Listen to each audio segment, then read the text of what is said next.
Good evening, everyone. This is Let's Go Live on Money in Politics Simplified. And as always, let's get to it. This is an impromptu case due to the fact of the recent news that has been released.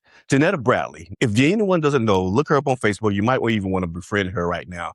Janetta Bradley is a sound engineer, and she graduated from, University of Berkeley, California. And anyone know about Berkeley? Berkeley is a very liberal school, very cute school, a very, very high distinguishing school in California. Berkeley is absolutely freaking amazing. And she's a sound engineer. I was very impressed with her credentials online. So you might want to just check that out. She is not one to be taken lightly in regards to her level of expertise in sound. This young lady has taken her own time to break down the audio clip where Warren is calling in a membership towing company to tow the boat. She breaks down the sound. She tells you how she broke it down. She tells you she doesn't use AI to break it down. And then you can see her transcript of the sound, and you can see her written transcript as it goes through each clip. And you can go on her page and you can see all this for yourself. This is nothing that's proprietary that I came up with. No, not at all. This is what it is.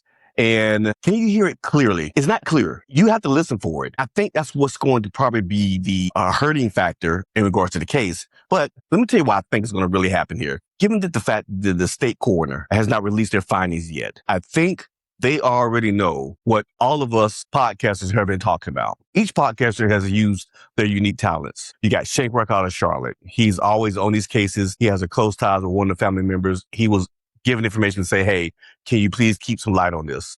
Myself, Let's Go Live on Money in Politics Simplified, research and analysis in political science guy from Clemson University. You have multiple people in multiple regions using their talents to come together to help put together what does not make sense. And none of us are all saying the same thing. This thing does not make sense at all. Why has no one really stepped up and tried to clarify what's going on other than the family? Well, as we go on and we listen to the audio, I can't imagine what the mother is going through right now. I'm not sure if it's relief to know what happened to her son, kind of, or anger, or a combination of all of the above. I think all of the above is what happened. My question is, with the audio, who is Bart? I would like to know who that is, because Bart was singled out at the end of the audio clip as it was almost like someone was saying, Bart, you did this. That's not what happened, I don't believe.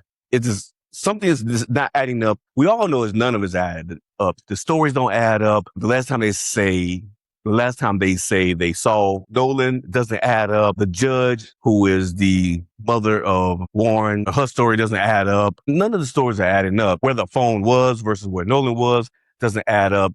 Just nothing has added up. And I hope that the state coroner's office will go ahead and just release the findings at this point. And let me tell you, if that had been my child in that particular situation, one of the ones who were on that boat, because it sounds like someone on that boat killed Nolan, I would rush my child to the police department and say, you're going to spill the beans, you're going to snitch, you're going to tell everything. You're going to tell everything in hopes that you're going to be able to come home that night. If you couldn't, at that point, I would be on the phone with an attorney that first thing that morning. But you're gonna get a deal first. You're gonna get a deal. All those parents should be rushing their kids to the police station and say, you're telling, and you're gonna tell everything. Because if you don't, you look like you probably get more severe charges or maybe co-conspirator to murder. So you're gonna snitch and you're gonna tell everything to the person who seems like allegedly did this thing on the boat. If I was that child's father, I would say, oh, you're turning yourself in right now. We're gonna minimize this right now.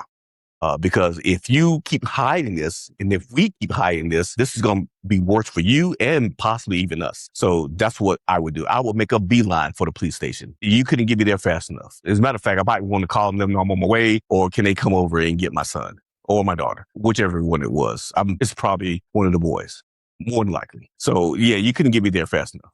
Again, on the phone with an attorney that morning, just figure out, can we get some representation in regards to this to minimize the damage? To the mother of Nolan, my condolences are out to you as much as everyone else has been. We all knew that this did not add up, and I am sorry for your loss. I am apologetic for your loss. And thank God that we've had many people, podcasters like myself, to come together and try to help piece together and get more knowledge out about this. I believe this could have gotten buried, much like the other cases that have been buried due to the state coroner's findings, especially those who have later been found to be homicides instead of undetermined. I think it would have got buried. And I think this is a wake-up call to all of us This is not a white issue. This is not a black issue. This is the issue of justice. And had it not been, I'm being honest with you, what it seems to be a majority of African-American podcasters and YouTubers who stayed on it and who kept talking about it, brought light to this situation. We're piecing it together, and we've all used our talents to do so. So thank you to everyone out there who has worked diligently to spread this message, to keep it alive, to keep the eye on it, because we have to minimize this type of injustice. Because if you allow injustice anywhere, you allow injustice everywhere. This is Let's Go Lateral, Money and Politics Simplified. Stay informed, stay engaged, because when you understand the money, which apparently there's probably some high-ranking positions that knows what's going on, you understand politics on why they try to hide it.